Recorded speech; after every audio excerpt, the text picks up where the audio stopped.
최진호 교수입니다. 오늘은 1757년 미주노 남복구 일본 말입니다.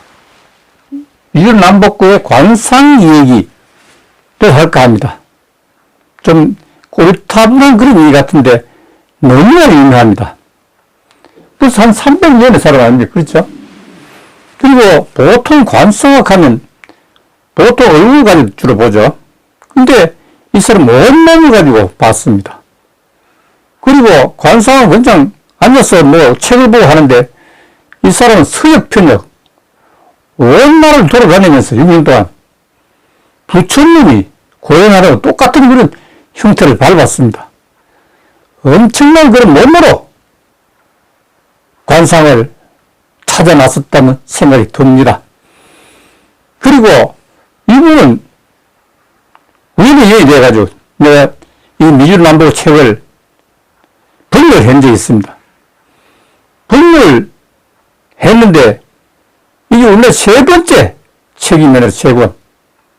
한번 만들어가지고 이제 오래됐으니까 한 15년, 20년 돼가지고 또 다 그만두니까 또 다른 사람이 하겠다 또 했고 또 그 다음에 또 이번에는 또 다른 사람이 와서 해서 그래서 내가 번역한 책 하나가 세 권으로 번역됐다. 이건 대단한 예의고 이런 일은 아마 없을 겁니다. 그래서 매우 중요하다는 얘기를 하지 않을 수가 없습니다. 여기 보면 남북, 상법, 거기, 수신로 이게 전 책 4책으로 이 책이 한 권을 지금 여기 나오는 미주노 남복구에 또 후소도 있죠. 다만 레이지로라는 사람이 스님입니다. 그분이 다시 모아가지고 여기 잘 안 보이는데 쇼구와 운명요 사유수를 했습니다. 쇼구와 식은 운명요, 운명을 사유 좌우한다 이 말이죠. 이런 얘기를 했습니다. 그래서 처음에 나온 책입니다. 1996년 나온 책입니다. 식은 운명을 좌우한다 돼 있죠. 이 다만 레이지로가 내가 또다시 일본 관계이기 때문에 또 우리 환경에 맞도록 번역을 다시 해가지고 그 다음에 하는 요간 쪽에 줬는데 그게 바로 테일 출판사에서 했습니다. 이게 2012년까지 하다가 이제 그만뒀습니다. 그래서 그 다음에 이제 일본 학원에 참 최고 큰 일본 학원 밑에 나오는 그린 헬스라는 그런 회사를 만들어 가지고 이런 책을 또 만든 데 있습니다. 그래서 내 책을 만들게 해서 그 중에 한 나온 것이 별지어 바이블로 나왔습니다. 그래서 또 굉장히 팔리는데 이 회장님이 돌아가셨어요, 갑자기. 그래가지고 그만두니까 또 다른 사람이 나왔습니다.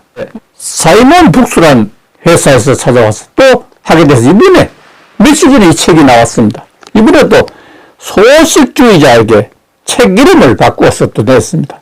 얼마나 팔지 모르지만 아마 이 재원이 한 50년을 한국에서 읽혀진다는 것은 대단한 일이 아닐 수가 없습니다. 미주노 남복구의 선조는 멀리 인왕 30대 민달초양 때까지 올라가는데 이거는 서기 572년으로 거슬러 올라간다는 얘기 됩니다. 그 가게가 오노 집안인데 67대째 오노 분쇼로서 미주노 남복구의 아버지입니다. 그의 아버지인 오노 분쇼는 오사카에 있는 극단에서 연극 각본을 쓰는 전속 작가로 일해왔지만은 남복구 어릴 때 세상을 떠났고 그 갑자기 고아가 된 남복구는 대장경이었던 삼촌과 함께 살아왔다고 합니다. 남복구 10살 때 술을 먹기 시작하면서 사음질이 심해서 상처나지 않은 일이 거의 없었다고 합니다.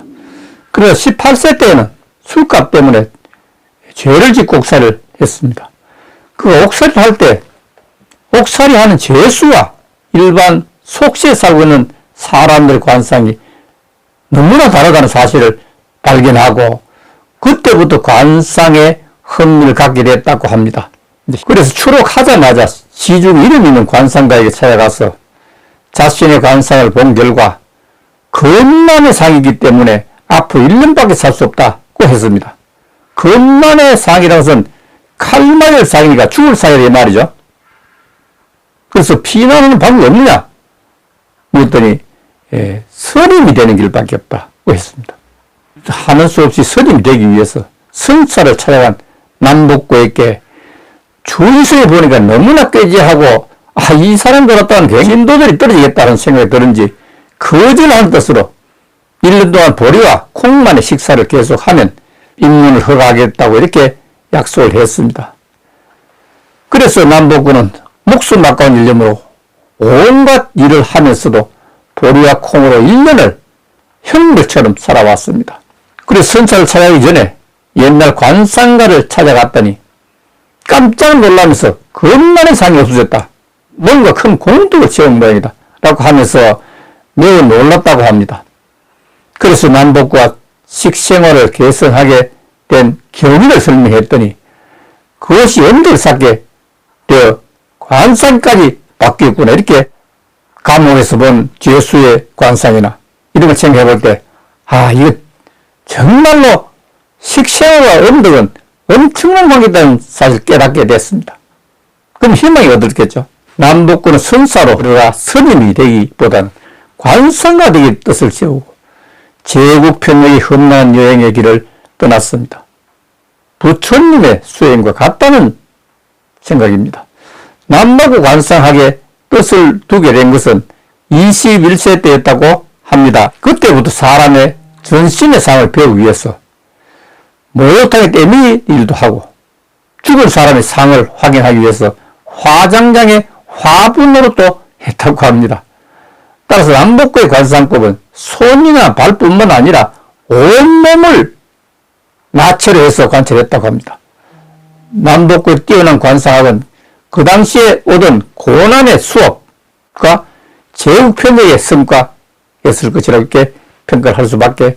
남복고는 이세왕 대신궁에 참여하고 단식과 물맞이 등의 또 다른 어려운 고행을 행한 결과 사람이 없는 시에 있다는 진리를 깨닫게 되었다고 합니다.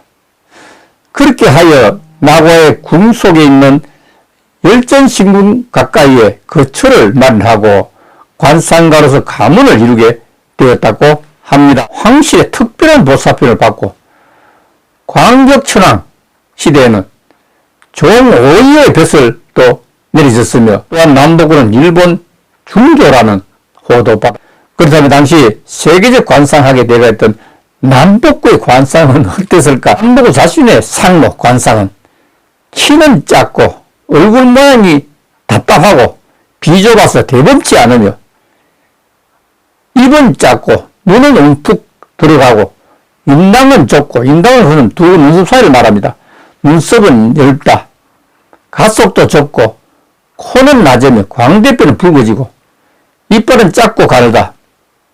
발도 작다고 스스로 기록하고 있는 것처럼 정말 보기 드문 빈상이라고 합니다.